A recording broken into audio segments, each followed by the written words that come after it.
This is part 2 to the video earlier for about an hour that ran for an hour and 24 minutes. I replaced the cover. It was really cracked up, but I forgot to take a picture.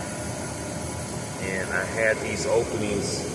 I didn't have this plug in. And so when I fired it up after replacing the cover,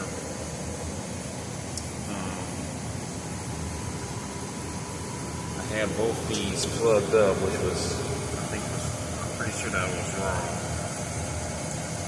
And condensation built up in the cover and caused this switch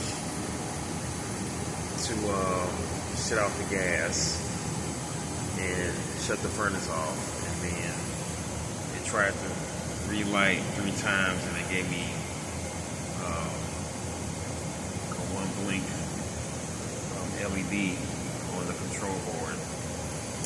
So I drained the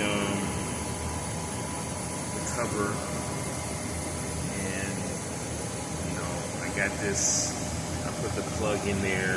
This one's open. That one's open, and I've been sitting here watching it for about 45 minutes, and it's been running pretty good. So I think I may have resolved the issue I had.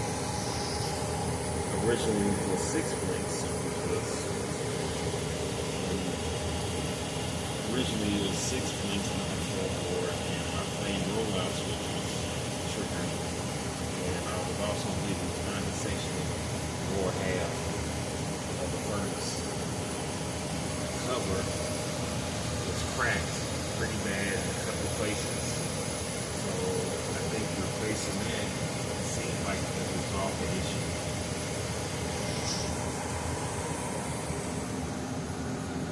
Getting pretty good flow,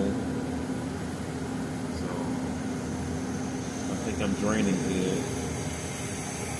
So far so good, and I'm thankful that it's working. I'm thankful I was able to fix it. This is my cutoff switch. The installer didn't put the door switch on here, they put a switch over here, so, and as you can see, it's pretty tight. A couple of feet.